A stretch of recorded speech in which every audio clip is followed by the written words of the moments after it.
Please once more give rise to bodhicitta and listen to the teaching with bodhicitta. So from among the uncommon and special preliminaries we have covered taking refuge, arousing bodhicitta, and the meditation of Vajrasattva. And now we come to the fourth of the 5 special and uncommon preliminaries, gathering the accumulations which are favorable conditions on the path, the way to offer the mandala. So this next chapter, the explanation of mandala offering, has 2 sections, general points to be understood and the points of the training in this case. The first of these is divided into 2, general mention of the 2 accumulations and particular points on the mandala practice. So first of all, under general points to be understood, we have a general mention of the 2 accumulations. Everyone please be quiet.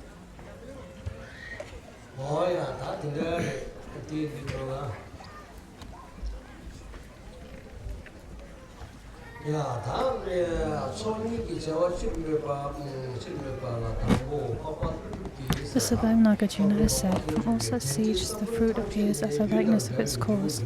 What clever person could ever prove the existence of a fruit without a seed? From the cause of the 2 accumulations comes the result, the attainment of the 2 kayas. Without perfecting the cause, the accumulation of wisdom and merit, then one cannot attain the 2 kayas, the result of enlightenment. So without engaging, this means that without engaging in purification of merit, the accumulation of merit and the purification of obscurations, then it's not possible to reach enlightenment.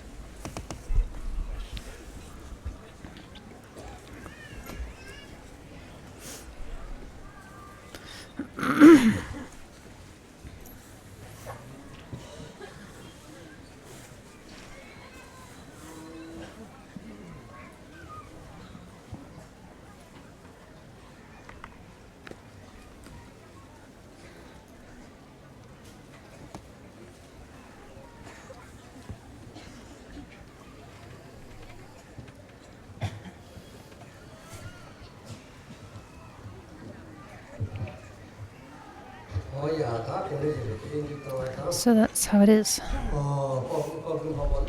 To this end, Nagarjuna says, from all such seeds the fruit appears as a likeness of its cause.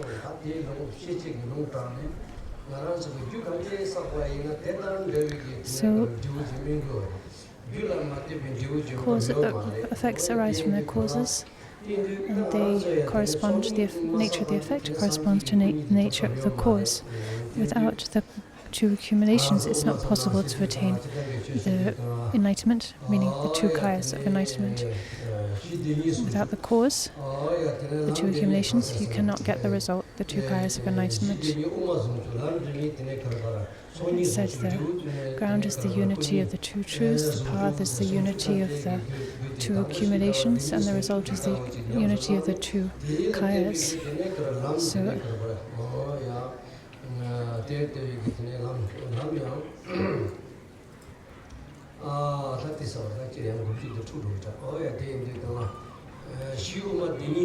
So this is the ground, path and fruition of the middle way.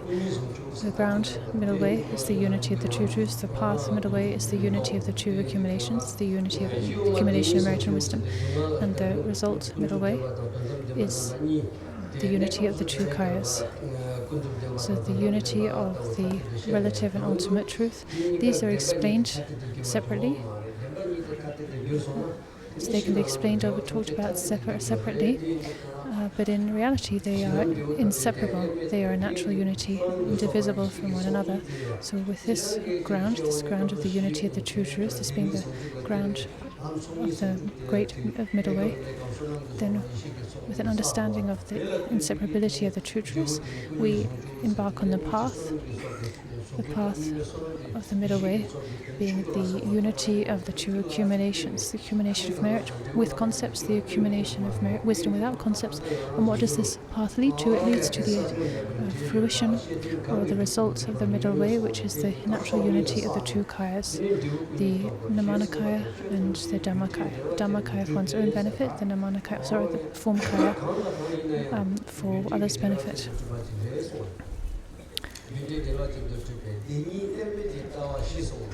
So, in this way, the path is the unity of the two accumulations. It's from the two accumulations that the result of the two kayas comes.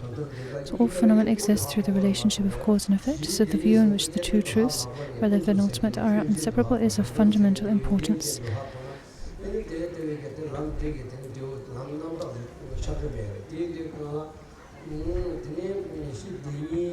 If you fail to understand this, that the two truths are inseparable, and you think the relative truth is something negative, something inferior, something to be abandoned, the ultimate truth is something superior, to be attained, to be sought out,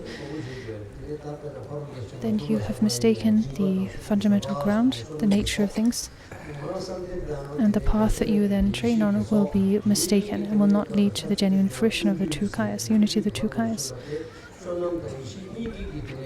So with an understanding of the two truths as inseparable, one embarks on the path, which is the two accumulations of merit and wisdom. These cause the absolute body, the Dhammakaya, and the form body. So the perfection of the accumulation of wisdom results in the Dhammakaya, or absolute body, and the perfection of the accumulation of merit results in the form or Rupa Kaya.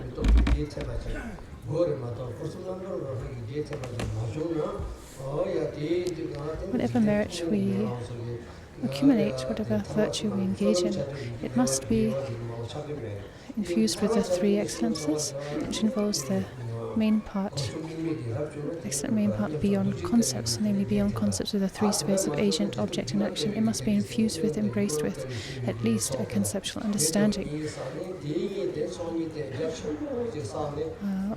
of this, of the fact that agent, object, and action do not truly exist. Otherwise, the merit the ones one accumulates, no matter how vast, will be merely mundane merit. It will not. That merit will not serve as a cause for liberation, for the transcendence of samsara, the attainment of enlightenment.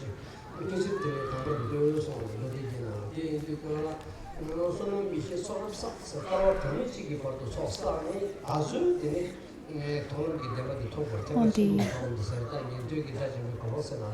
path of Mahayana, according to the vehicle of characteristics, one must accumulate at least 3 countless eons worth of merit in order to reach perfect Buddhahood. First of all, one gathers merit for 1 countless eon on the path of accumulation and joining, and at the end of this one attains the path of seeing. And then one continues to accumulate merit for 2 further countless eons, traversing the bodhisattva bhumis, following what we call the inner and outer teacher.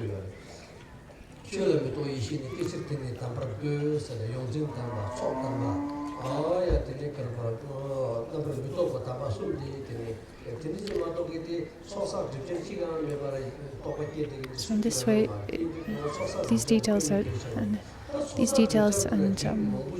further details about the progression on the path are found in the ornament of the Mahayana Sutras.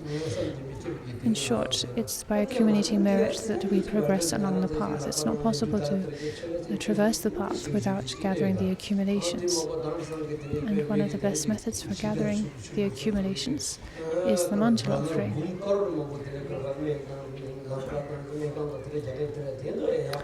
You might think, well, is that really the case? How can just offering like an imagined mandala actually generate vast merit?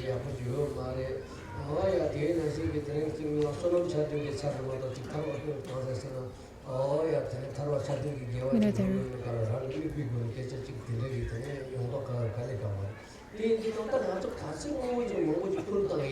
there are people, very rich people, billionaires, we hear about who offer millions, if not billions of dollars to others, to charity, to build hospitals and do this and that. Those are wonderful, praiseworthy deeds. But because of the motivation they're performed with is lacking, and if they're not infused with an understanding of a non-concept, an understanding of the non-establishment of the 3 spheres, then they're only going to, even those great acts of generosity, of charity, are only going to generate mundane merit, common merit, it's called mundane merit, which is called merit. Karma in accordance. Basically, mundane merit, I think, is a better simple and clear translation. Those acts will not generate merit that leads to liberation. On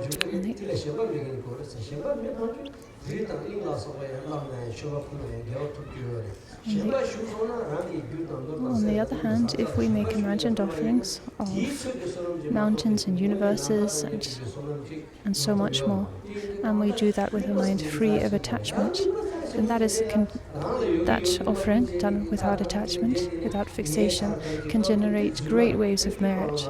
However, if you make such offerings, no matter how grand, if you make them with attachment, if you remain attached, fixated, clinging, then that is not going to generate great merit.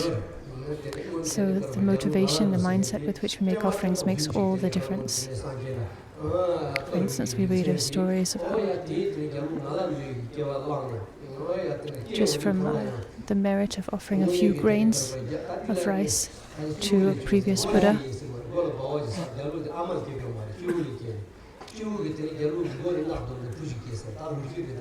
Being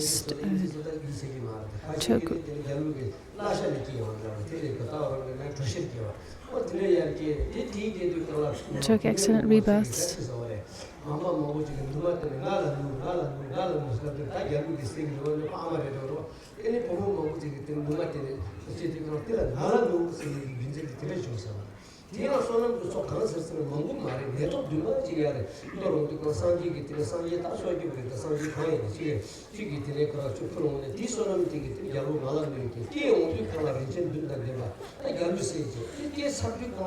So, someone who offered just a few grains of rice, but very sincerely, to a previous Buddha, and through that merit was reborn as an extremely powerful king, endowed with the 7 royal possessions, gained an extraordinary positive, powerful rebirth. So that's just one example of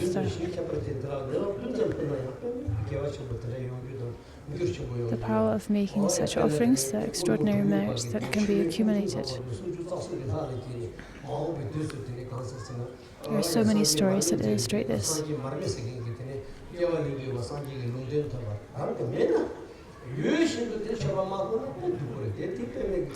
So this is how those of us who don't have much to offer, don't have wealth to offer, can nevertheless accumulate vast merit by offering, something seemingly very scanty, like a few grains of rice or a few flowers, or just imagining offerings. You can still accumulate vast merit through the power of your mindset.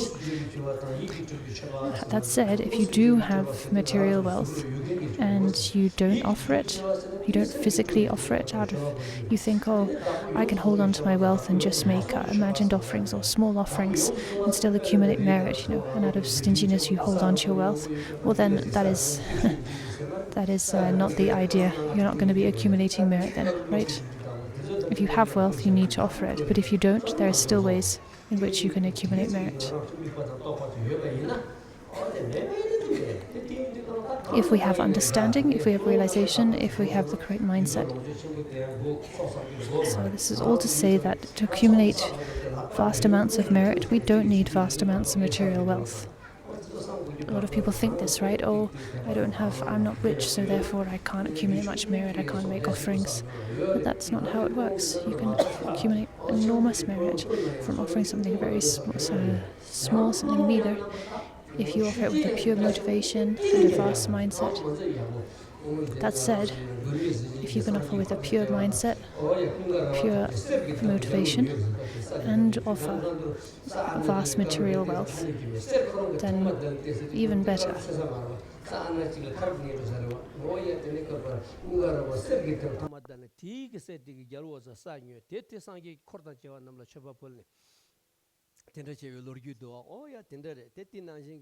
There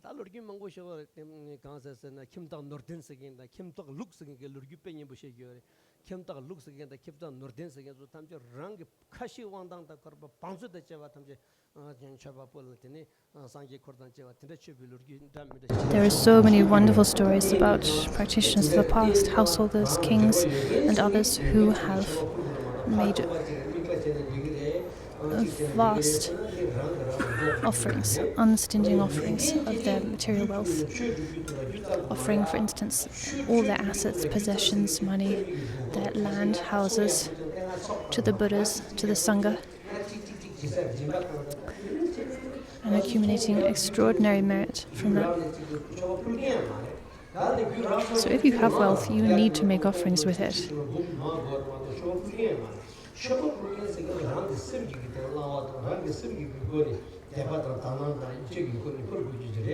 When we make offerings, we need to offer them. We need to make those offerings with faith, with pure perception. We need to offer from our hearts. But so again, if you have wealth, you need to make use. You need to offer it up. If you try and avoid making offerings of your wealth, and think, oh well, I can just make imagined offerings as it's taught, or offer a little bit and increase it through the power of imagination. Well, you're holding on to your wealth out of stinginess, so that's not acceptable. But that said, even if you lack material wealth, you can still, through the power of faith, pure perception, and motivation, and visualization, make extensive offerings and accumulate extensive merit. So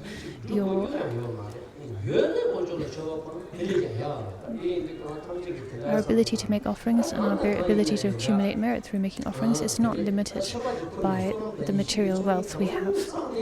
If that was the case, how could impoverished practitioners like Jetsun Milarepa, Longchenpa, and so on have accumulated the vast stores of merit that they did, right?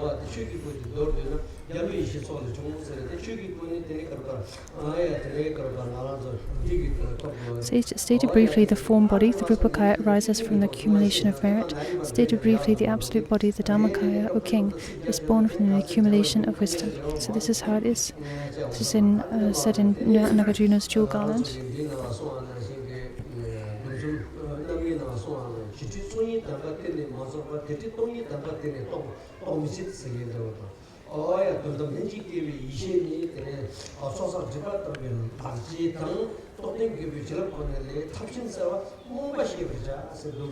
Innate absolute wisdom can only come as the mark of having accumulated merit and purified obscurations. And through the blessings of a realized teacher, know that those who rely on other means are fools. So this and the above lines are also found in the treatise on the 3 vows, the ascertainment of the 3 vows by Nari Pandita. So this shows that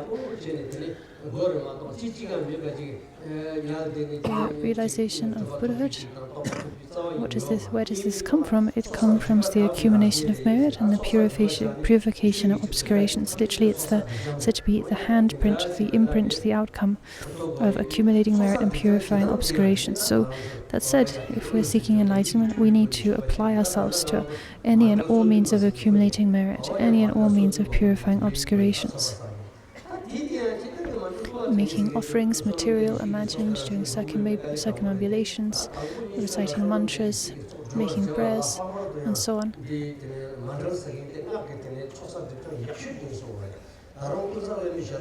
And the 7 branches especially said to be supreme method for accumulation and purification. Generally, in the level of the common or ordinary level of teachings, the 7 branches are praised as the eminent means for purification and accumulation. In the Vajrayana context, the mandala is said to be the supreme method for one of the supreme methods for accumulating merit, and likewise the practice of giving the body. In the Vajrayana, when we make mandala offerings, we make outer, inner, and secret mandala offerings. Outer offerings of the external environment and everything within it, the inner mandala offering of our body, aggregates, elements, and so on. a secret offering of the natural state, in short, the wisdoms of the four visions as taught in the Great Perfection. So we also, the Great Perfection teachings also talk about offering the mandalas of the three kayas, Dhammakaya, Sambhogakaya, and Namanakaya. Then we have the offering of our body.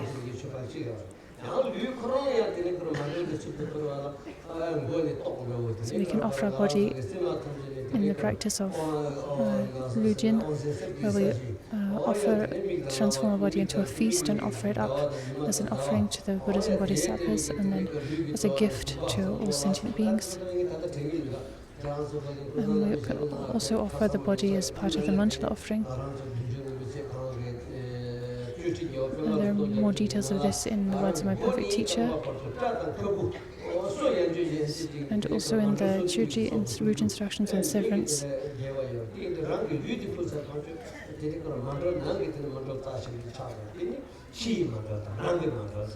So offering one's body, visualizing one's physical body as a mandala offering,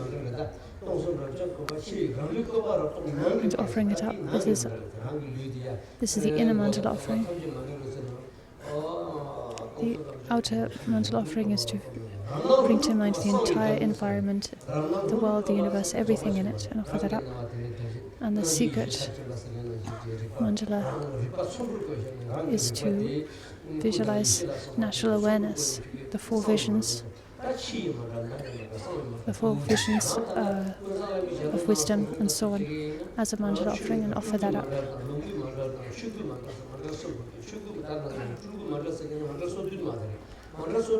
We also have the three Namanakaya, Sambhogakaya, and Dhammakaya mandala. So the Namanakaya mandala is the 37-point mandala offering of the universe, with the Mount Meru, the four surrounding continents, subcontinents, and so on, filled with 16 offering goddesses, wish-fulfilling tree, wish-granting gem, and so on and so forth.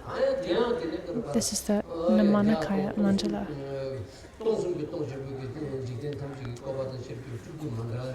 Offering up this and the entire 3,000-fold universe.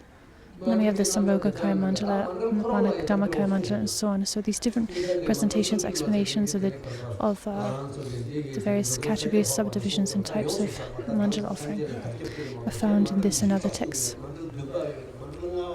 So there are actually, it's said to be 23 different types of mandala offerings. So the 1-heaped mandala, 2-heaped mandala, 3-heaped mandala, 4-heaped mandala, and so on and so forth. I'm not sure 23 was the right number there, but anyway, a lot of different mandala offerings like this, including the 37-point mandala offering.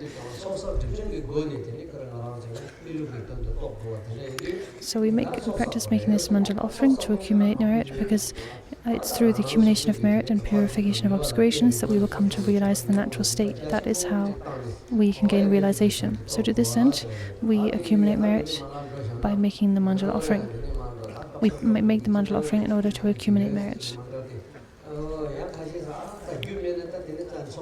So some people might think, anyway, we'll continue with the text in a minute, but an important point is to understand that you can gather vast accumulations of merit, whether or not you are rich, whether or not you have material wealth. So to think that your accumulation of merit is limited because you lack material wealth, that is wrong. That is not the case. Particular points on the mandala practice. There are 8 parts.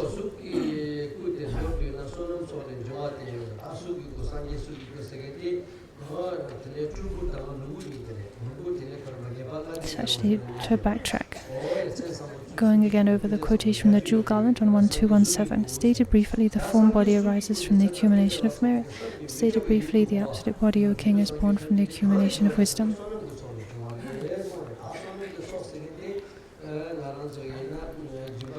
What is the accumulation of merit? It is the practice of generosity, discipline, patience.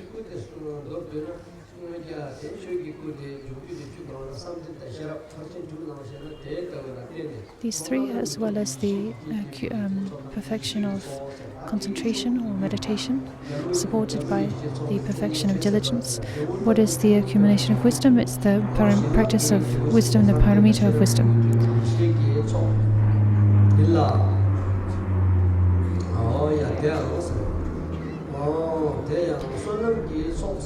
It's the accumulation of wisdom which is included in sustained calm and profound insight as compatible causes, that is the cause for attaining the ultimate result, the absolute body, and that in turn depends on achieving the accumulation of merit. So without the accumulation of merit, perfecting the accumulation of merit, we will not be able to realize the ultimate truth.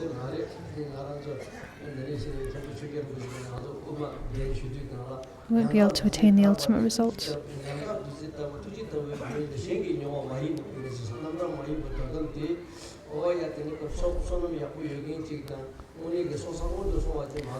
He said that the uncharacterized ultimate can only be realized, to paraphrase in his Ornamental in the Middle Way, Shantarashta says, the uncategorized ultimate, meaning the sort of lay terms we could say that the true ultimate can only be realized by those rich with merit. It cannot be realized by the Shrapakas and so on.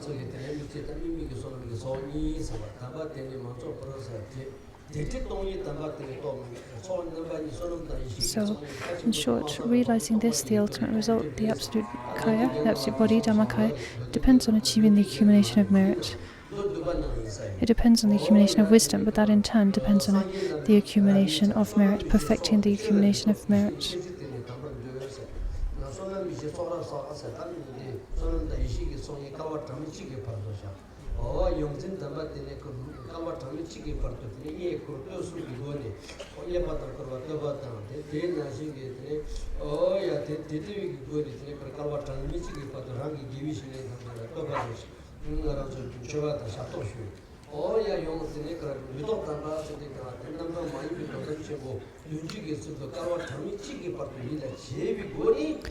So,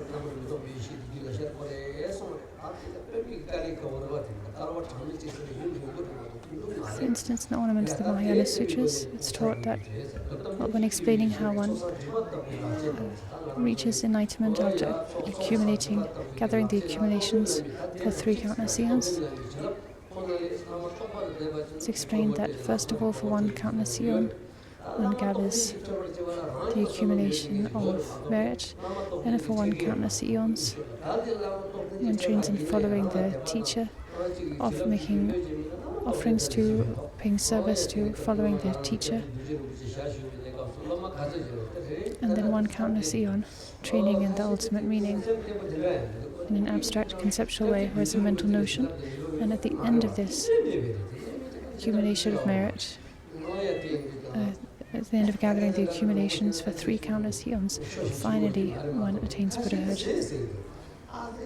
So that is very difficult, very challenging, right? To accumulate merit like that for 3 countless eons. But as it says here,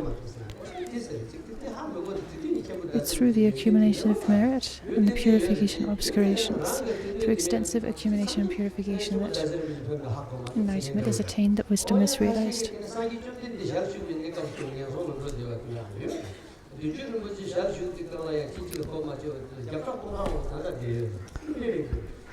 There are great masters, blessed masters appear in this world. So as it says here, innate absolute wisdom can only come as the mark of having accumulated merit and purified obscurations, as we've said, and also through the blessings of a realized teacher. So realized teachers appear in the world, live in the world, but if we lack the merit and purity of mind to be able to see them, to really see who they are, then their blessings cannot enter us. Like, think of Kyabde Rinpoche. He was perfectly realized being. He was Guru Rinpoche in the flesh, literally Guru Rinpoche in the flesh living in this world of ours. And yet hundreds and thousands of people met him. From among the hundreds and thousands of people who met him, Only a few were able to see him for what he was, for who he was, right? There are many of us, hundreds of us here, I'm sure, who saw him, who met Jujuru Rinpoche in person, but we lacked the merit to actually recognize him as Guru Rinpoche in person, right? And so we didn't receive the blessings that we could have received from him. This is how it is.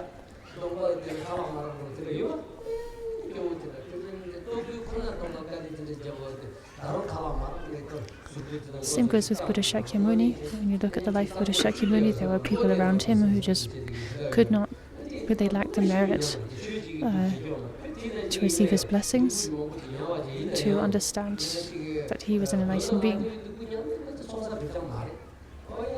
So this is how it is. If we lack merit, if we are obscured by obscurations, we won't see see a realized master even if they're in front of us, meaning we won't see them for what they are, and so the blessings will not be able to enter us. It's not for any lack on their side, it's a lack of merit and receptiveness from our side.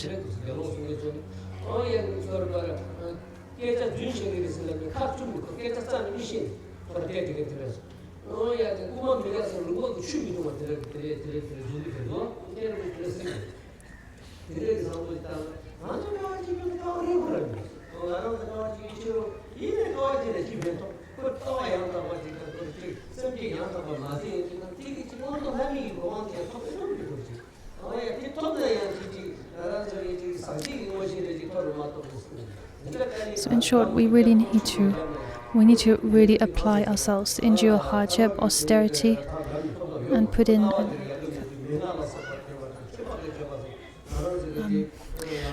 a huge amount of effort, relentless effort, and in that way train on the path. Train on the path meaning train in accumulating merit and purifying obscurations. Khenpo Daza Rinpoche would often talk about this and then point to practitioners of Hindu or non-Buddhist traditions who engage in extraordinary hardships, right?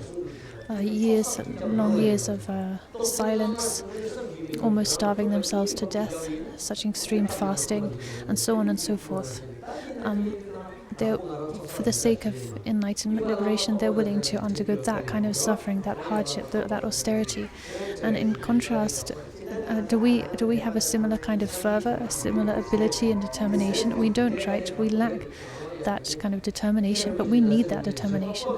These non-Buddhists we see engaging in these kinds of austerities because they lack simply speaking, because they lack the correct view and motivation and understanding. Their hardships are not going to bear great fruit. It's doubtful whether they're even going to ripen as a positive rebirth in the God realms. It depends on their motivation, right? But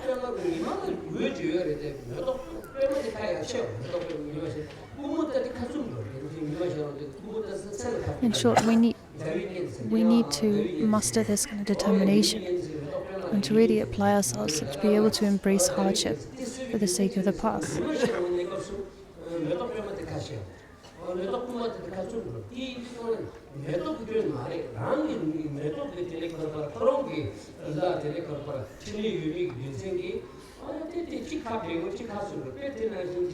There are some flowers that open in sunlight, that bloom in the day under the rays of the sun.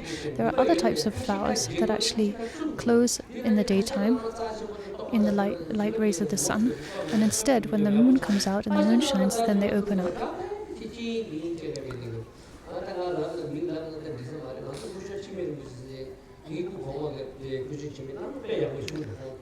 So it's a similar thing with teachers and students and receptivity.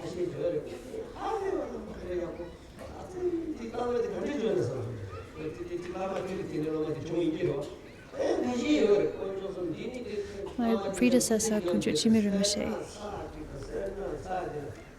he was such an impressive, excellent Lama. And you would imagine then that since he was such an impressive, excellent Lama, his students would be the same. But some of his close students actually remained so intractable, untamed, and so incredibly stingy, despite the qualities of their teacher. So it can be like that, right? It can have a really eminent, excellent teacher with extraordinary qualities, and yet the students around them can remain completely untouched by the teacher's qualities. They can remain untamed. And there see examples of this around us, stories of this from the past. So, just like a flower that remains firmly closed even in the light and warmth of the sun, if we lack merit from our side, then we can be right at the foot of a great teacher, of a great noble realized being, but remain completely immune to their influence, to their positive influence. That said, if we are receptive and open, then it's possible to actually attain enlightenment within a week. This is taught in the Tantras, and there are cases of people who have gone from being an ordinary being to Buddha in a week, or in other short periods of times like months or years. This is very possible on the Tantric path, if the student is receptive.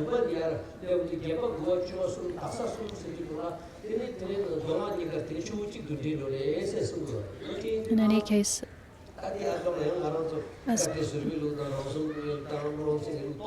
it is taught that at a certain point on the Bodhisattva path, for instance, Mikon Rinpoche said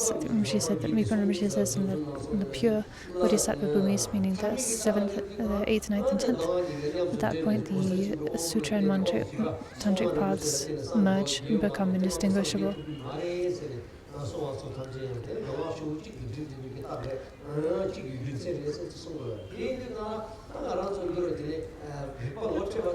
And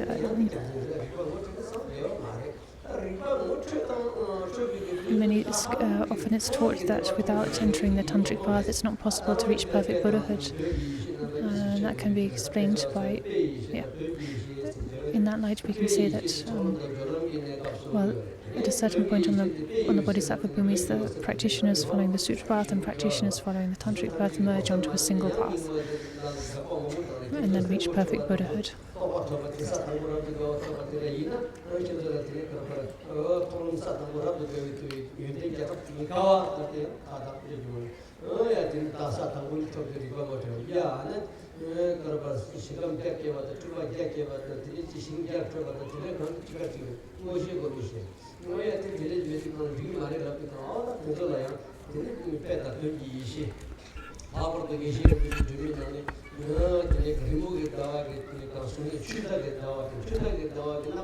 When it comes to explaining the levels and paths, the stages of progression on the path, then in the Great Perfection teachings it's taught merely by recognizing the nature of mind, one can attain enlightenment, one can realize the ultimate nature. So then in short, sort of a lot of discussion and doubts and questions arise from this, right?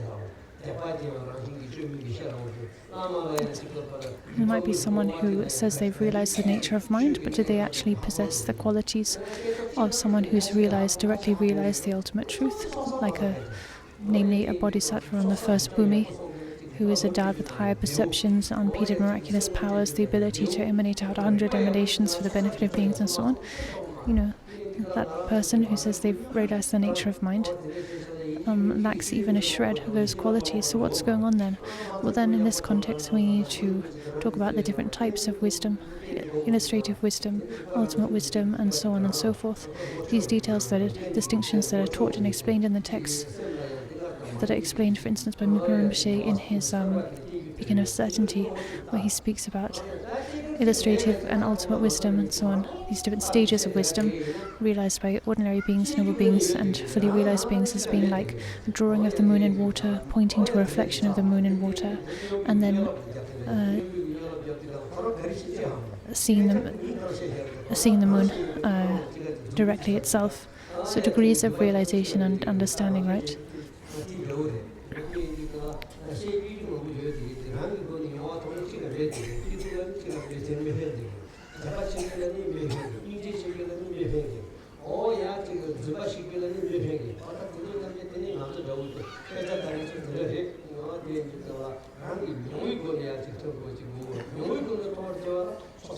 It's not to say that one cannot gain direct experience and realization through receiving the pointing out instructions, but that involves a student having faith, pure perception, encountering a realized guru, a great degree of receptiveness, openness, as I said, faith, pure perception, a great store of merit, some karmic predisposition, and so on.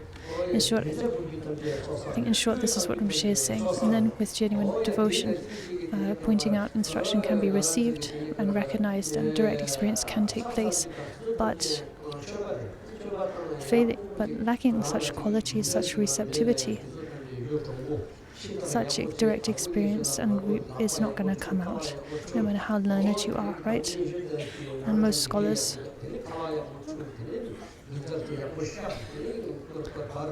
do suffer from this, from lacking deep faith and compassion and these qualities that make us receptive. So, in any case, what do we need to do? What do we need to apply ourselves to? To the accumulation of merit. All of this is to say that it's through the accumulation of merit and purification of obscurations that we come to realize directly, that we come to attain Buddhahood, to gain realization. So, to that end, we need to apply ourselves to making offerings, to make offerings in order to accumulate merit. We do this by making offerings on the shrine, like the offering bowls of water. This is a wonderful method for accumulating great merit every day, very easily and without difficulty. When you make these water bowl offerings, you should offer, of course, pure, clean water, the best you can find, the best that you have, right, according to your situation. And you should arrange the bowls cleanly, in an orderly way, in a straight line, with evenly spaced, not in a crooked line, unevenly arranged, dusty, and so on and so forth. When you make offerings, you need to make them properly, well, as best as you can. So the text, for instance, the King of Aspiration speaks about making offerings beautifully arranged, beautifully presented. So like that. You know, the way that so women who are very attentive to their dress, to fashion and so on, they'll dress really, you know, everything, so every layer of clothing like perfectly arranged, and it all just looks very beautiful. It comes together so nicely, right? So like that with the offering bowls on the shrine, and likewise with other offerings. And of course with a pure motivation.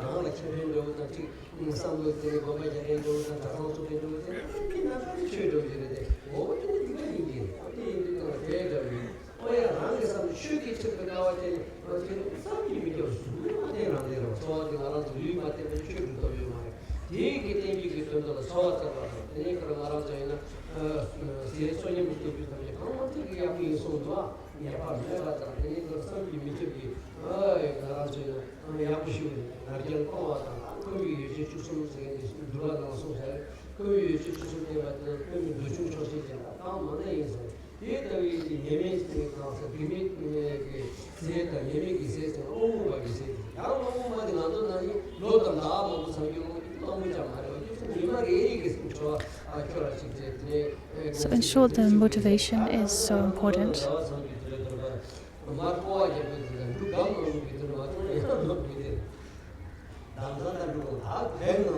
And our motivation is so important.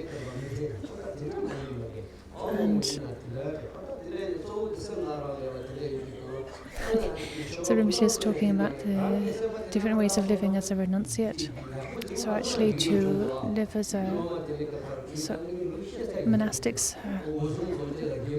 traditionally are renunciants, right? Renunciants who rely on the charity of others, who go begging for alms. And this is a wonderful way to live. We all need a degree, we need a certain amount of food. We all have basic material needs, right? Because we have a physical body. There's no way to escape that.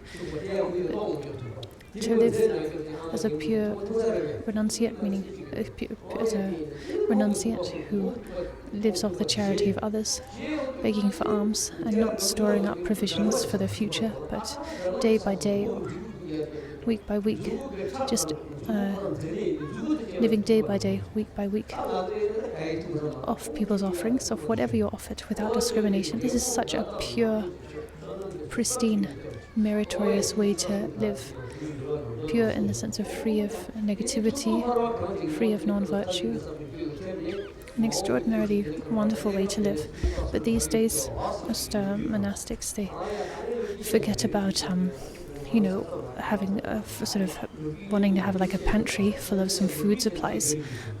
Even a full pantry full of like a month's or two worth of food is not enough to satisfy or people put their minds at ease. They want money in the bank.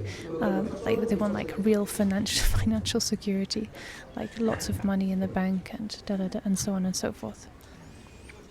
But actually, living off people's charity, begging for alms, that's how Buddha lived, right? That was his example, the example he gave, and it instructed his monastic followers to follow.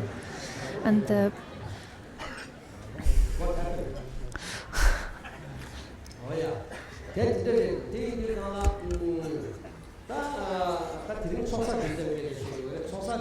you find stories of Buddha begging for alms and partaking whatever he was offered without discrimination. There's a story of how a leper once made an offering to him, and as the leper placed up this offering, something very dirty and meager, in his alms bowl, actually the leper's finger, or a piece of the leper's finger, fell off into his alms bowl, and the Buddha ate that finger without discrimination. This is an amazing practice.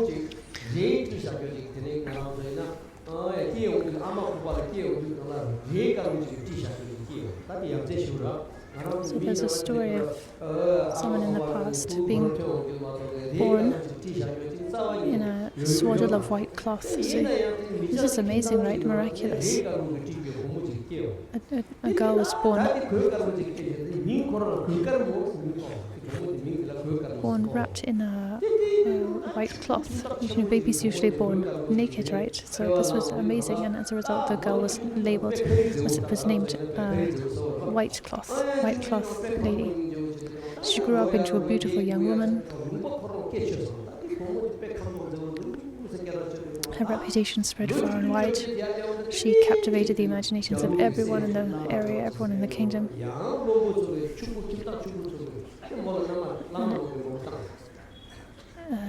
Kings and ministers and rich householders, they all sent messages to her household, asking for her hand, asking, for her as a bride for their sons. And when her parents said, all these people have come asking for your hand, so now you need to go off and get married, the daughter replied, no, I don't wish to get married. I am disgusted by samsara. I do not wish to get married. I wish to renounce this worldly life and become a nun and follow Buddha Shakyamuni. Her father was so displeased by this. That absolutely won't do, he said. You cannot become a nun. You must get married. And she said, absolutely not. I would rather die than do that. She refused. She said, I am going to become a nun and follow the Buddha. So the father then, he was not at all pleased, but he thought, the worst thing would be if she really took her own life. So if I let her become a nun, well, at least that's at least a slightly better option than letting her take her own life. And so he relented. She became a nun, a follower of Buddha.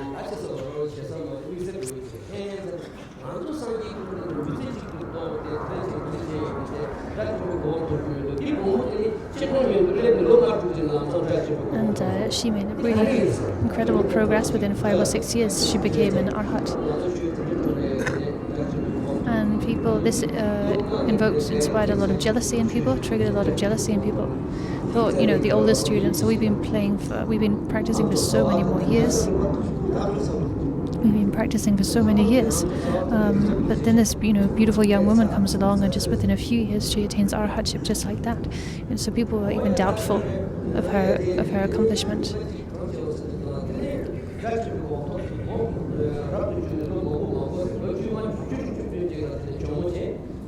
So she became a nun at around 16 or 17, and then at the age of 22 or so, she became an arhat. So quick and easy for her. And the other students, they couldn't believe it, So they ended up asking Buddha, saying, Buddha, where is this young woman's kind of accomplishment come from? From birth, she's been unusual. She was born swaddled in a white blanket. She, renounced worldly life, became a nun, so young, and then just within a few years, she became an arhat. It's unbelievable. So, how did she become the way she is? And then Buddha said,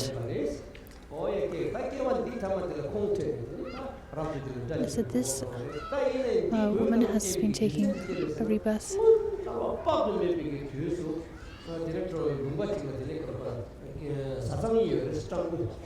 because she's been training. In short, she's been training on the path for 15 more lifetimes, and this is her last lifetime of having to take rebirth. And many lifetimes ago, there was a very poor couple. This is many, many lifetimes ago.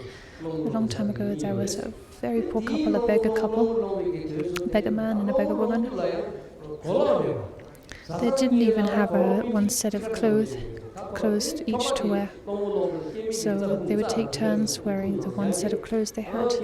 When the husband would go out to beg, he would wear the clothes, and the wife would stay at home in the hut, naked, not properly clothed. And then he would come back and she would put on the clothes and go out to beg. So they were just unbelievably poor. No more than one set of clothes between the two of them. So this was during Buddha Shakyamuni's time.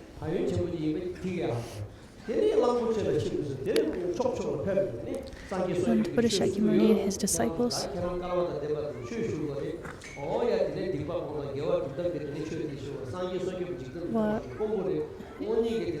were living nearby, and Buddha himself and his disciples were teaching regularly, teaching and treating people to practice virtue, to shun non-virtue, to study the Dharma, to listen to teachings, to accumulate merit. As they traveled from place to place, Buddha and his students would spread this message.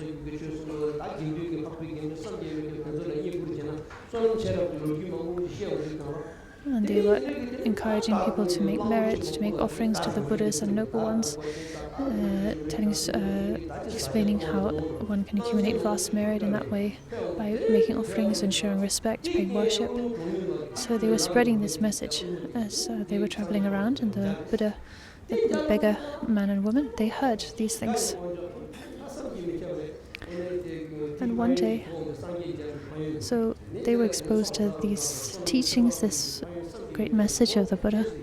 And then one day, the beggar woman, she saw a local king,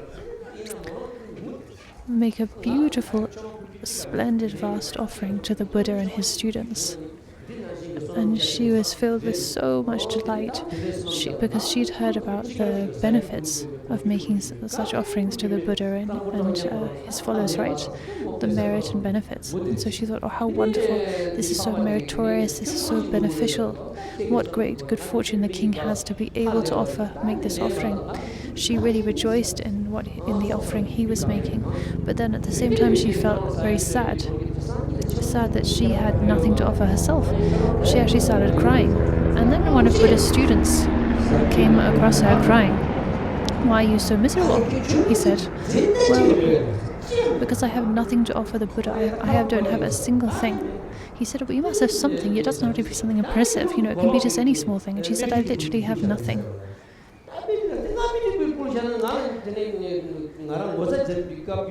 And the student said, well, you could at least offer your clothing. And she said, if I offer this clothing, I have literally nothing else to cover my body. I will be stripped naked, and will that not be so shameful? And plus, this clothing is so dirty, grimy, and old. And the student said, it doesn't matter. Buddha has no such concepts, no notions of clean or dirty, no discrimination. Whatever you offer, he will receive, and you can accumulate merit. And she said, oh, well, that's an idea. Okay, but let me first discuss with my husband. She went back and discussed with him. She said, look, we obviously have not accumulated merit in our past life. Now we have this amazing opportunity.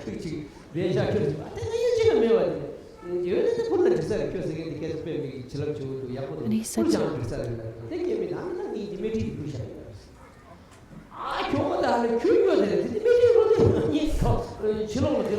"You're right. You're absolutely right. We should make an offering. But we must make an offering.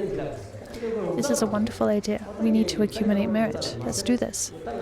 And then the wife said, "Okay, so you're in agreement. This is great. Well, I'm going to offer my skirt."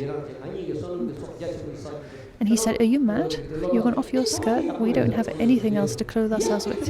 If you offer your skirt, you're going to be stark you're going to be stark naked in front of everyone." She said, "I don't care.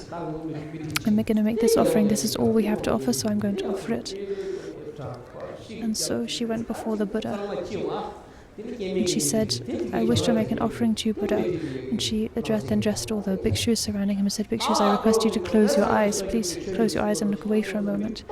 So she took off her skirt, her clothes. It's a filthy, grimy, lice-ridden, tattered piece of clothing, and offered it up to Buddha.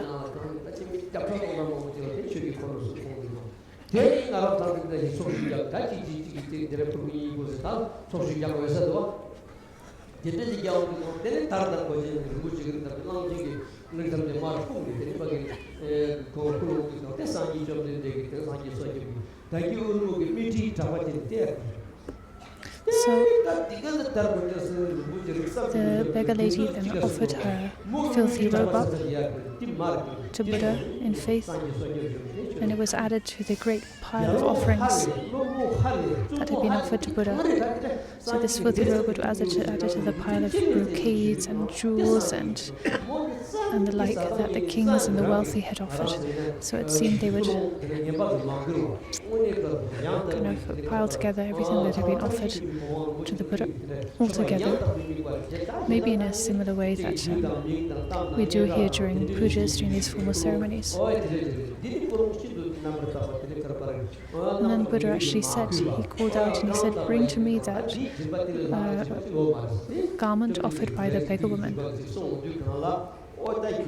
So they picked out this lice-ridden garment from this pile of brocade and riches, brought it to Buddha.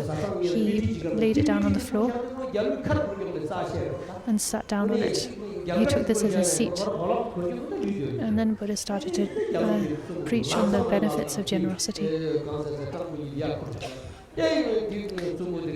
He started to teach on the benefits of generosity, the power of the merit accumulated from such pure acts of generosity. And then he had someone go and find the beggar woman, bring her before him.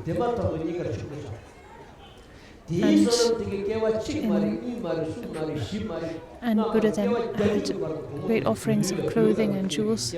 All of the other offerings he'd been given, offered to the beggar woman and her husband. In a single moment, they went from being naked beggars to a rich couple. And Buddha explained that in past lives, many lifetimes ago,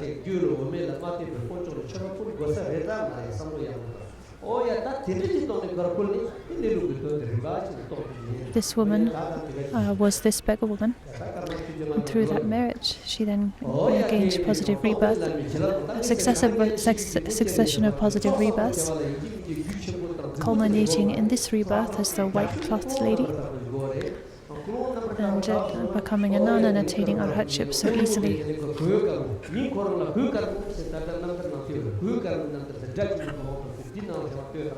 So you can read this story in the sutras. So just a note on my translation. I think maybe in the past lives when she made an offering to... I got a bit confused about the succession of the years and the chronology, but basically in a previous life she'd made that offering to Buddha, and through the power of that merit she attained her current rebirth and attained arhatship. And you can read this story in the sutras. It's called The Story of Gokarma, the white-clothed lady.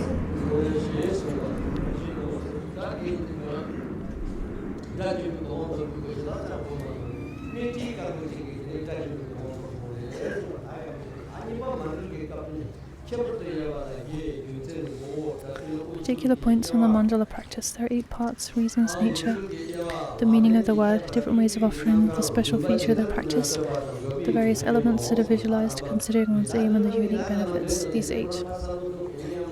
So I'm not going to explain too much, add too much of my own commentary. From here on down, the text itself is clear. So the reasons for making the mandala the main offering. First of all, there are 2 types of mandala: the offering mandala and the shrine mandala. The offering mandala is the one you hold in your hand and use to actually make your offerings. The shrine mandala is the mandala you place on the shrine as a support. You arrange 5 heaps on that. You could say those 5 heaps represent the 5 Buddha families, 5 Buddhas, or the 5 branches of the refuge tree, the field of accumulation, which is the object to which you're offering your mandala offerings.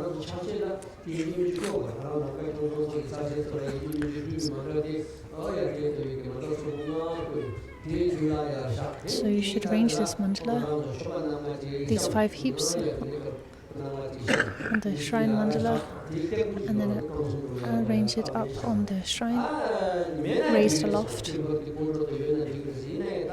So in our tradition, our Namkha Kyung tradition, in terms of the practical tradition of how we do the Ngondro and the mandala offering, then we always arrange the shrine mandala in this way. That said, the instructions say that if you can't get a shrine mandala, if you don't have a second mandala plate, it's okay to not arrange it, not have one, and just visualize. Or you could have an image of the refuge tree in the shrine in place of it. But yeah, we do emphasize the importance of this shrine mandala and prepare this and place it up on the shrine. So in general, there's an infinite variety of ways to accumulate merit. We're on page 218, right? However, the offering of the mandala, which is easy to perform and very effective, is the best of all offerings. By virtue of the exceptional vastness of its field, attitude, and constituents, and by virtue of its purity, so easy to perform and very effective. Field here means the field of merit, the field of accumulation, the objects to which we're offering. Attitude means the motivation with which we offer for the benefit of all beings, namely, in order to accumulate vast merit and wisdom for the sake of all beings. That is our attitude. And constituents refers to the things that you offer, the constituents of your offering. Seda Rinpoche, my late grandfather, when the late Jujun Rinpoche was giving teachings in Kalimpong, Seda Rinpoche was there, and he had a big stack of pure coral. And when making the mandala offerings at the beginning of the teachings to Jujun Rinpoche, reciting the mandala offering, usually, we offer a few grains of rice or flowers. And Seda Rinpoche brought this big pot of pure coral. I'm just going to add in that these are incredibly valuable, like worth tens of thousands of dollars. Seda Rinpoche brought them to the teaching and would throw them in the air, just throw them away, toss them in the air during the mandala offering. And then all the other students in the gathering, when they saw these valuable coral stones falling on the floor, they would all scrabble to pick them up and keep them. So anyway, there might be some of the elder Namkha Kyungsan nuns here who actually remember this, who actually were there.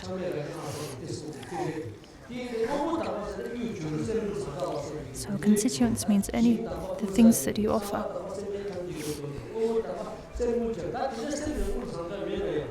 So gold, silver, precious jewels like coral and so on. If you don't have those, then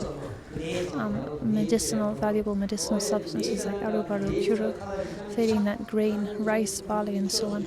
So clean grains, clean, unbroken, like barley, really great barley, like excellent barley grains, clean, washed. So these would qualify as pure constituents, pure offering materials. The field to which one envisages. So now as for the vastness of these 3, The field to which one envisages making the offerings is not limited, but comprises all the 3 jewels and teaches in the 10 directions and 3 times. So it's a vast, unlimited. The objects of our offerings are vast and unlimited. And so on.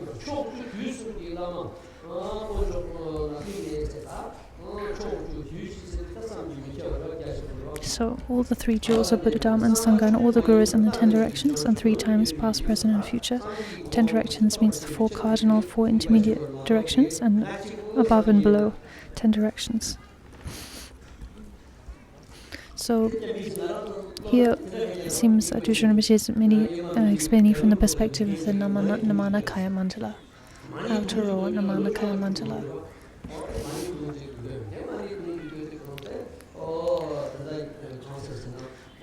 Some people accumulate 1 dung of Mani Mantra. I think that is equivalent to 1 billion, which takes 10 years of fervent practice.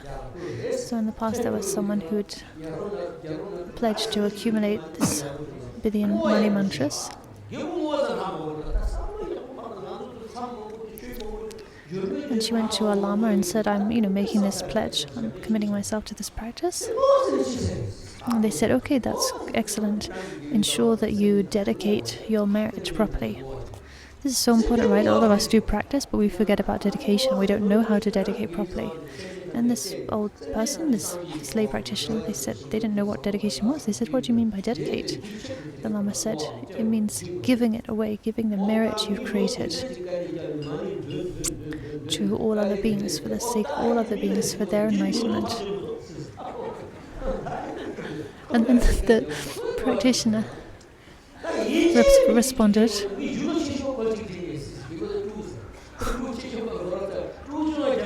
he said, I've been working so hard for this merit. I'm sorry, I don't think I can give it away. But if I need to give something, I'll give my oldest child away. So that's a funny story.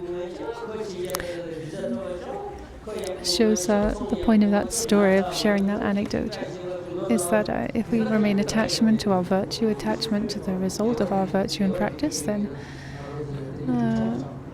our practice, our virtue is going to be very weak and scanty.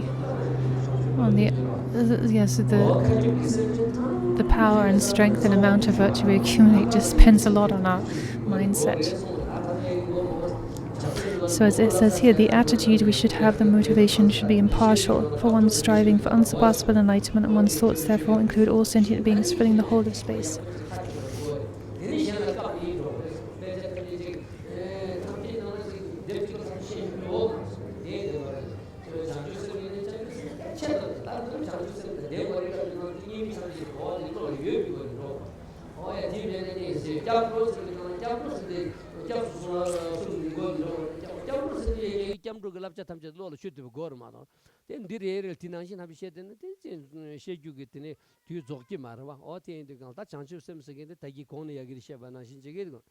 ngobu chogre mayim par nam ki thatuk bi ge sing tak ko basa ngobu ye chogre mayim ba ser tola re ta ngul tanga re ta du bara kangang ta tinde chogre wa cham la samutang ki mere so mayim par nam ki thatuk bi ge sing tak ko basa ta nam ka sne pechem bor ba na serik ba samje khewa kam basa nam ki chetsan she matu da khon so nam ki khatok da nam ki chet she matu bre she tup ki mesa sangi chom de. The constituents of the offering, meaning the things we offer, are unrestricted. There's no limit or restriction as to what you can and can't offer. There are arrangements and form of the Buddha field that one mentally creates and then offers. This is boundless as space. So there is no limit to space, right? No end to space. Scientists have not been able to find an end to space, to measure it or define it. Space is beyond color, beyond shape, beyond measure. Space being beyond color, shape and measurement is illustrative then of wisdom beyond concepts, beyond conceptual ordinary mind. It's often used as an example, right, to illustrate wisdom.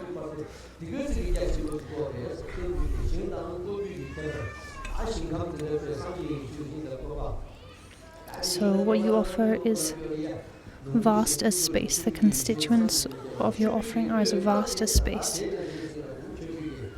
Vast and endless as the Buddha fields. One mentally creates these, one mentally brings these to mind and then offers them. You might think, is this really beneficial? Just making imagined offerings? Not to actually offer something physically, but just mentally? Well, yes, even as ordinary beings. I mean, it goes without saying that the minds of the wisdom minds of the Buddhas and Bodhisattvas can bring about enormous benefit. But even for us ordinary beings, our intentions have power, right? So just having like a good heart, a kind heart, that's very powerful. We can see that in our own life, our own experience.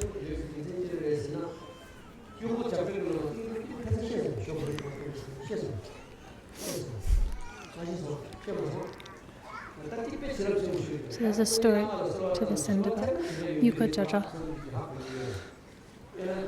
So the kind of point of the story is to illustrate that if you supplicate the Guru, then his blessings can be received.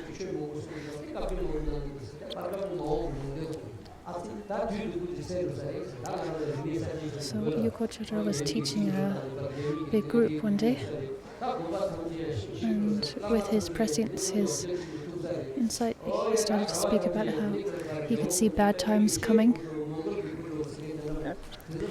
how the institutes of Buddha Dharma would be attacked and practitioners would be vilified. He was saying the times are going to change, times are going to change. He wasn't saying the Chinese are going to invade.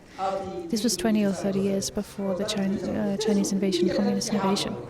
So he was saying, he could see with his wisdom that difficult times were coming. This was a time where everyone was so happy, everyone had full stomach, was well provided for, there was peace and prosperity. Peace and prosperity prevailed. No one could believe what he was saying. But Chatur Rinpoche kept saying this.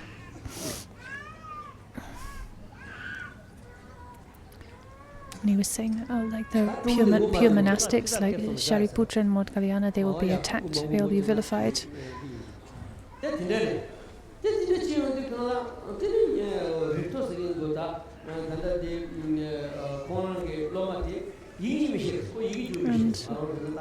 one of Yuko Jaja's students, called Victor, he was not literate, or he could write a little bit, but not much. Just read a little bit, but not much. There were a lot of people like that back then.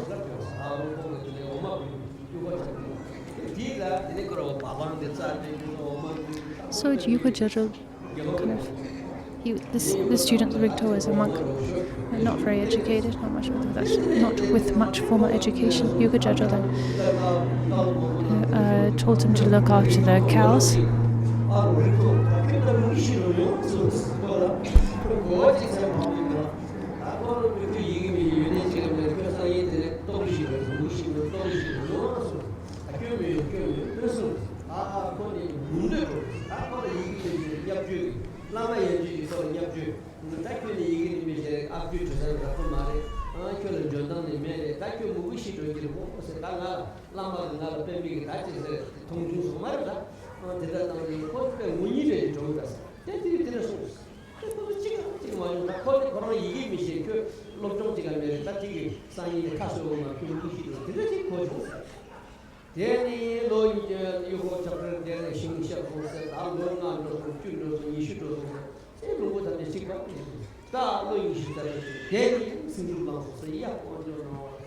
One day Yuko Jaja's teacher said to him, so in short, there was this student of Yuko Jaja who wasn't very educated, and he helped to look after the livestock and so anyway. Then one day his Lama said to him, Victor, you don't know how to read, you don't know how to write much. In the future you're going to die of starvation. The the student, was just so distraught. He said, I just wanted to cry when I heard that.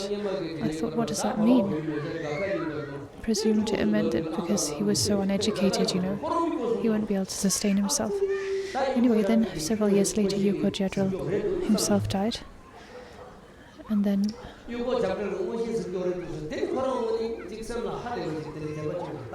the years went past. For several years, everything remained the same.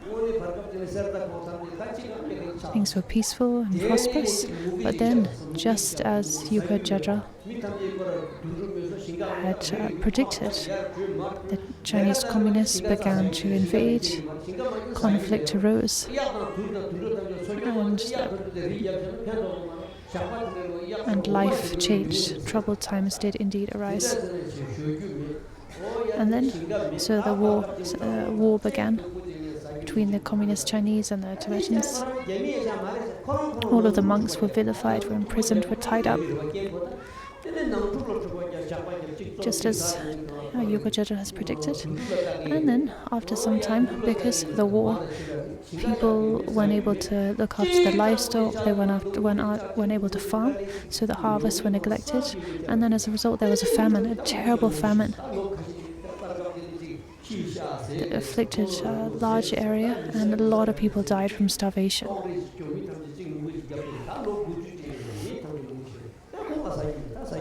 So this Rikto, the student, he had nothing to eat. There was famine, no harvests. And left, right, and center, people were dying of starvation.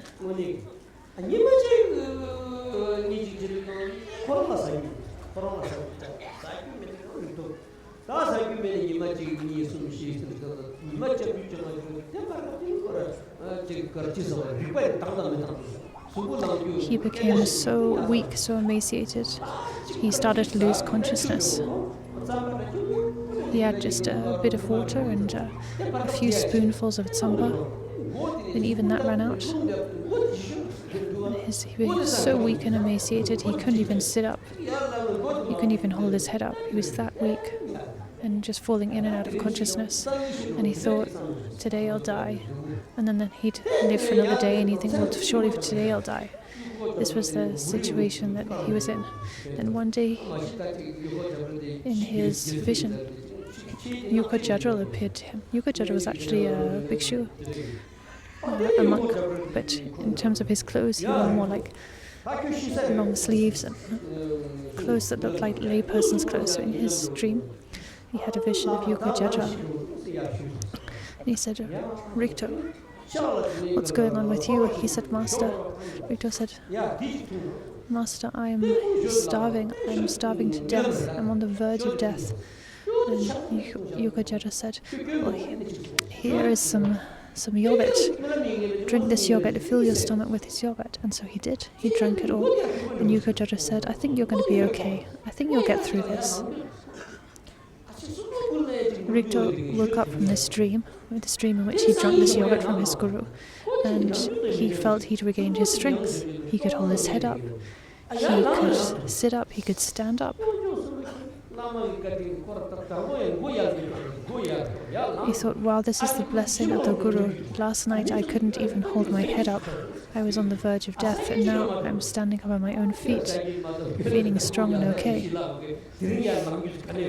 And people were amazed. They said, did you find some food or something? What's happened? He said, no, I didn't find any food, but it was just the blessings of the dream, blessings of his guru. And for many days after that, he didn't feel hungry at all. For 15 days or so, he didn't feel hungry, he felt strong and able. He was able to walk around, to talk, even though he had nothing to eat. After 15 or 16 days, he got food. He acquired some food. And then he could nourish his body again. He could eat, nourish his body, and he didn't die. He ended up not dying. He survived this famine, survived this experience.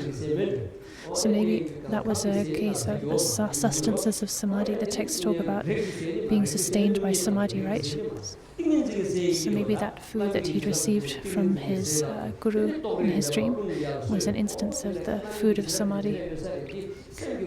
Certainly it was the blessings of the guru, right? Through the blessings of the guru,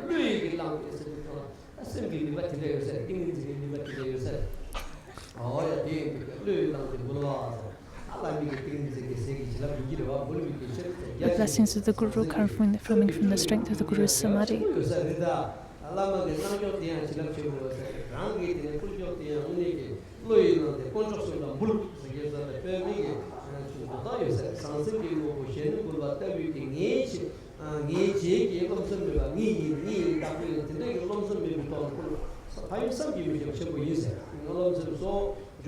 I feel like I missed an important part of the story at the beginning, but maybe not. The point of the story was to show that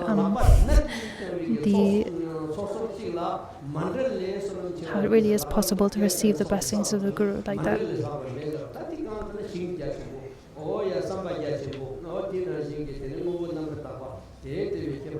As for the mandala offering being extremely pure, this is because throughout its preparation, actual practice and conclusion is untainted by such things as a self-centeredness and conceit that can occur, for instance, in making other material offerings. As Laura Swan said, of all the methods for accumulating merit and so on, none have greater merit than the mandala. In the Yoga Tantra, we find an explanation of 7 different types of mandala.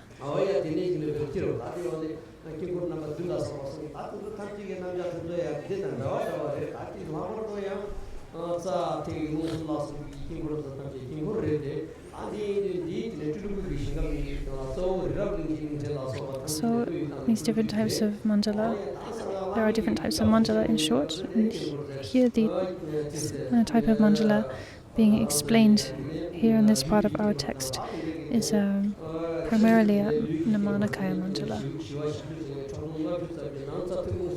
So we also have the inner mandala offering of the body, offering of the bodily mandala of the 42 peaceful and 58 wrathful deities and so on, the offering of the mandala of the chakras of the subtle channels, winds and essences, and so on and so forth. In any case, we offer up this and all mandalas to the Guru, the gracious Guru.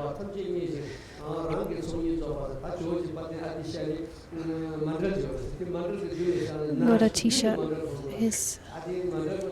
said that he would make mandala offerings every day.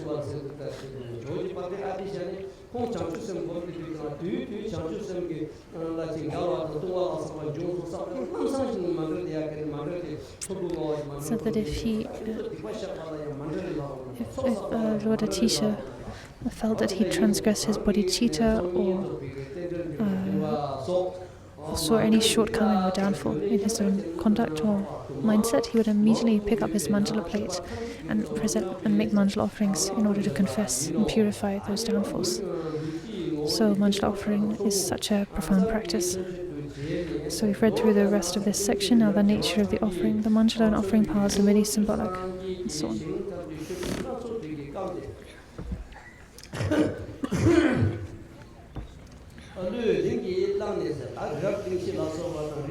In the Sutra tradition, we fully imagine all the Buddha fields in the 10 directions, represented by 1 billion universes, each made up of Mount Meru and the 4 continents. In the mantra vehicle, on the other hand, we recognize the nature of the fundamental way things truly are. Everything that appears outwardly as the universe arises from the true way of being, that is the inner diamond body. And both of these are spontaneously present in the alternative mandala, the mandala of the deity. So the external mandala of Mount Meru and the 4 continents and so on is actually present and complete within one's own body. 4 limbs and so on. This is explained, so exactly how the different parts of the universe, the outer universe corresponds to our inner body. This is explained in Ngondro Gyatso's Chuji, which is translated in English. I can't remember the title, but I'll check, and other texts. So we recollect how the entire universe is contained within our body. We visualize our body as a mandala offering.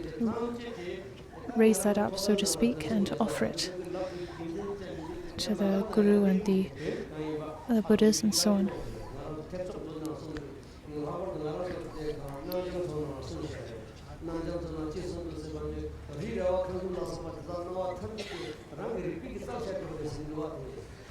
So in the treasury of the Supreme Vehicle and also in Buddhahood Without Meditation, Ngondro, and so on, it's explained that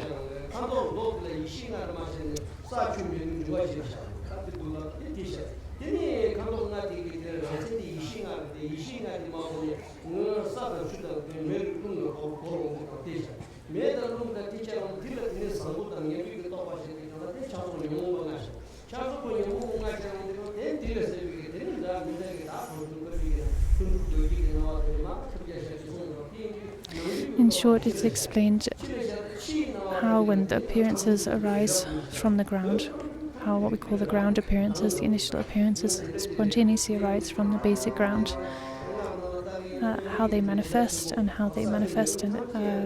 proliferate into the external elements, aggregates, and so on and so forth.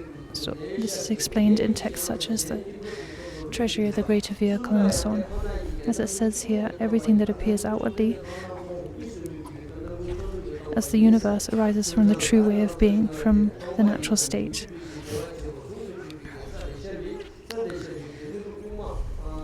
So all of the external elements of earth, fire, water, wind, and so on, they are actually the display of or arise from the basic ground, from the creative display of natural awareness. In short, it's like that. These three, outer, inner, and alternative mandalas, arise as the display of the absolute mandala and so on. Outer, inner, and alternative offerings are therefore made within a single offering. The meaning of the word mandala, we're now on page 220. The word mandala refers to a surrounding environment with a central heart, so center and edge, basically, center and surrounding, or to something that holds an arrangement of ornaments. Different ways of offering the mandala. Of the two kinds of mandala, this means the offering mandala and the shrine mandala. So the offering mandala is the one we actually hold in our hand on our lap and use to make offerings. The shrine mandala is that which we first arrange and place on the shrine as a support. Okay, so here the shrine mandala is translated more literally, probably more correctly, as the accomplished mandala. And the offering mandala is that which we hold in our hands, in our laps and use. It's the latter that we shall discuss here. So, the most widely known mandala is the one with 7 piles and so on.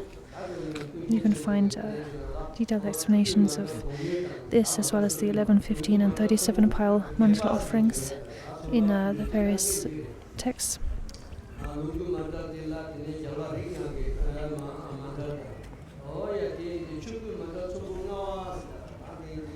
So the Dhammakaya mandala is the Sambhogakaya mandala is the 5 heaped mandala. Dhammakaya mandala is offered as a 7 heaped mandala and so on. Anyway, these details are found in various texts such as some of Longchenpa's 7 treasuries.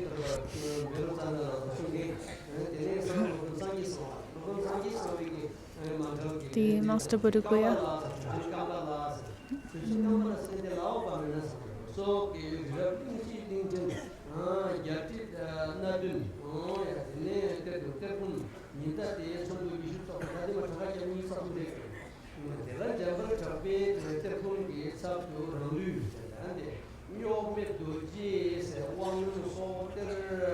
So it says here the most important one described by great masters such as Buddha Guya, Kambala, and others.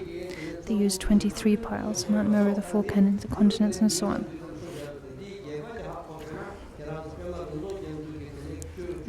So all of the 23 piles are mentioned here, they're listed here.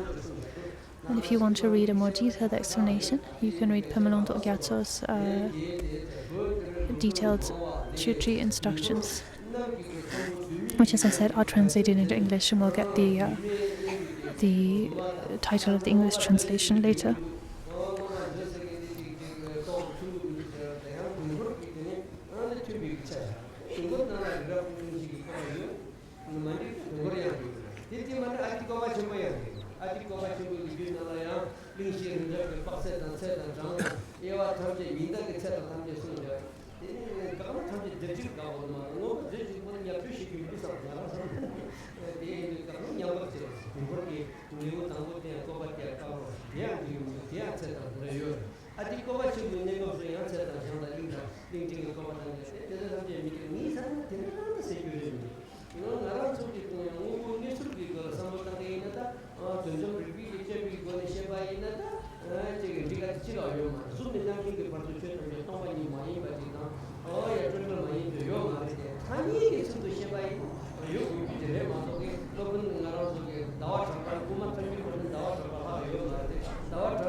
So woman jubi get sasigrewa or tinang chisondoya semnikene semjin jikden tang semjin jikden nugi jikden jugi jikden yorela the nugi jikden the jugi jikden yobana country jurors te konsongodoya te songtang tinang atikoba chemba zongor songenda or ngoba jo rirab lingshi lingden yo malam na tapshi chamido kangla ya chi labni lab korea balden dawa thaba yo sen lab sa tu kangla yo ne yo thank you mena chapen to marwa o ya te yobaina ana pal tuig khorlo nangshin lab ko do yanani ngoban jo nangshin ji lab ko do yanani dangsan serik ba lab ke nangshin ji ke leble ri ji lab ko do chike malam de yana den digi marwa anane pal lutub ke songa najin jege pal kansa lutub ke songa najin jege kalte ngatam cha ten ngala ngani khele me ngani kyome ko lab jana ni je ne de chu tamche me lab te cha kyen jam do te ko ndik sare dinda mayin bi gi je ne de chu gin jig ding gi yobi gi je je song tar ban chu te rab ge lingsi da sa dang sa shi ji song chang ma do tapche me ge ngi te tong do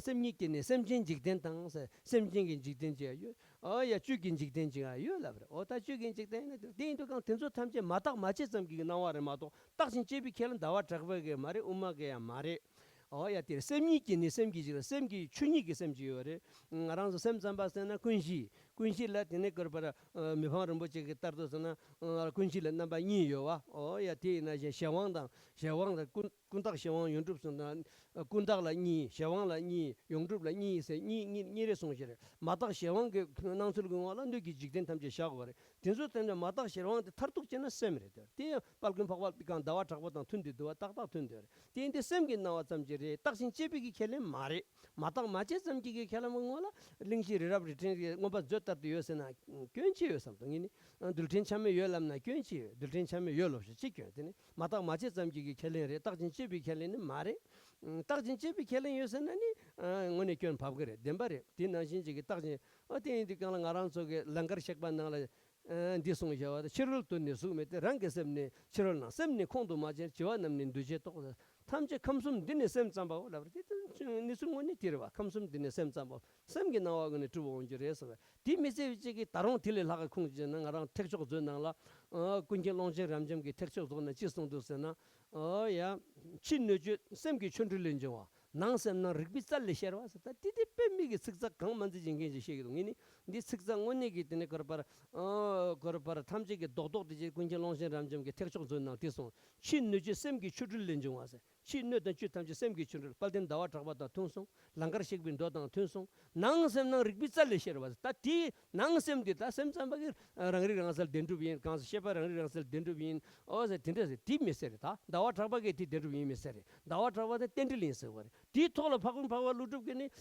gansa se longchen ramjam ge ni chi so ti le laga se dawa thakba ge songkyo le laga ji kan rik bi chal le sher bai la ta te pe mi ge ngoni ge shenda mandrawa chigla drawa chigla mandrawi khebar jogen de thong dong konchen longchen ramjam ge song terjong zun til ta na chin no je sem gi chondre le jawa nang san nang rik bi chal le sherwa la re te te jin te de kala sem cham yin se gen ti sui la bre se na sem cham ba ge la bre ti kam man je do o ya sem ya mare sem ti dembar matu tong ba nya tentil cham do na war se gen pal din dawa thak be ge song re tentil cham le lang wa le rik bi chal le sherwa se gen konchen longchen ramjam song terjong zun na mar tan ta chok chok re o ya te indu ka te to indu ngi du ta na 즉 탄이게 나와데 리라와 강균 라서와 ngomba jotter lamna kyo chasa mindu samge de ngarang dutana o ya te ta ji ne lukche bi goni khapri lamna ta dikdo khaw mare de matak maje samge khelen la ja tinda lamna kyo che mindu palden dawa thakbala kyo mena ji tene shenle kyo There's a lot of discussion, I guess, the details for the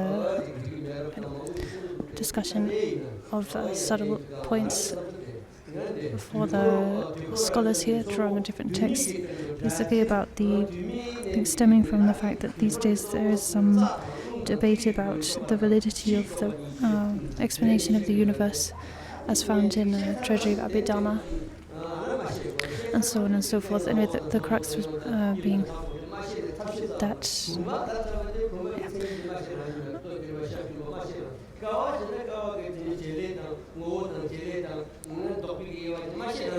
But in any case, as the mind only school states, and of course the Madhyamaka and Longchenpa in his teachings, so even from the mind only up, it's established that all external phenomena, all appearances are projections of the mind. So the conventional world, level of conventional appearances, are projections of the mind. They do not exist from their own side.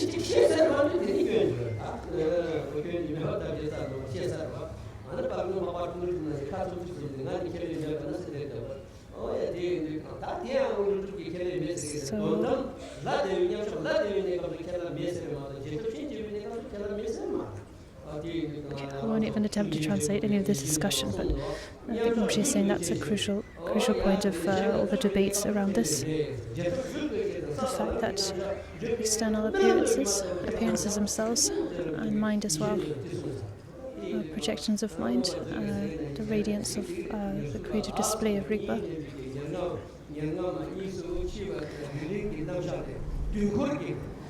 Anyway, in this light we find different texts, different explanations of the external worlds.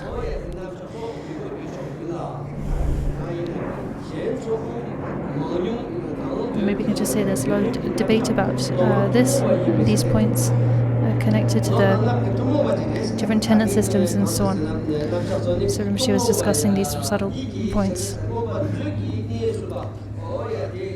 Other traditions have mandalas, so at the top of page 221, other traditions have mandalas with more or fewer elements, but they all share the arrangement of Mount Meru and the continents common to both sutras and tantras, and they're therefore accepted as being in agreement with the third chapter of the Treasury of Abhidhamma. Nowadays, the detailed mandala that's best known and used in all the different schools is the 37-element mandala, said to have been composed by Chögyal Papa Rinpoche. This is the mandala that's most practiced. Now, the special feature of the practice. In order to complete the extraordinary accumulations, we need to perform the offering ritual and so on.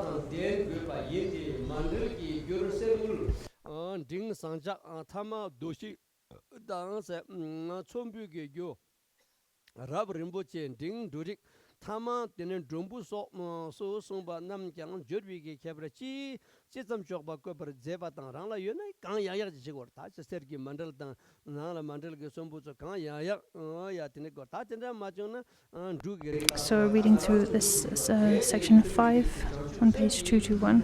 In any case, we should offer the best we can afford. So the very best we can afford, whatever that is, arranged very beautifully. The materials for the piles are to be soaked with scented water, or saffron infused water, to symbolize that the offering is moistened with bodhicitta. So first of all, to bring about favorable circumstances, namely freedom from faults, carefully wipe dust off the base of the mandala, meaning the mandala plate. And this is described in the words of my perfect teacher. You can wipe the mandala plate clean with the underside of your wrist, following the excellent tradition of the Kadampa masters, symbolizing the purification of obscurations tainting your mind, the basic state of your mind. And if you can wipe the mandala plate in this way while doing your mandala offerings to the point where the skin on the underside of your wrist wears away and you actually develop a sore on your wrist, then that's said to be a wonderful thing. These days we usually just do this in such a rushed way that you barely even kind of touch the skin of your wrist to the mandala plate before rushing on to arrange the piles and so on. Sprinkle on it scented water to which the purifying ingredients from a cow have been added. So these 5 substances of the cow urine, feces, spit, I think eye, whatever we call it, it comes from the eye, and then the 5th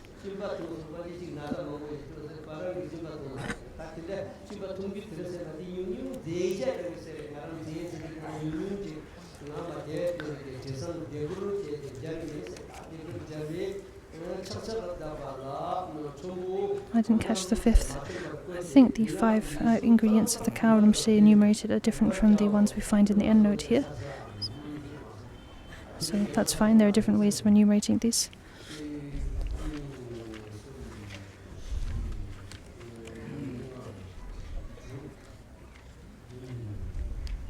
All in all, observe cleanliness and respect, physically, verbally and mentally, as you make the offering. So observe cleanliness and respect in these ways, and with your body, speech and mind, as you make the mandala offering. So now I'm trying to see how many pages we've covered today, if we've covered enough pages.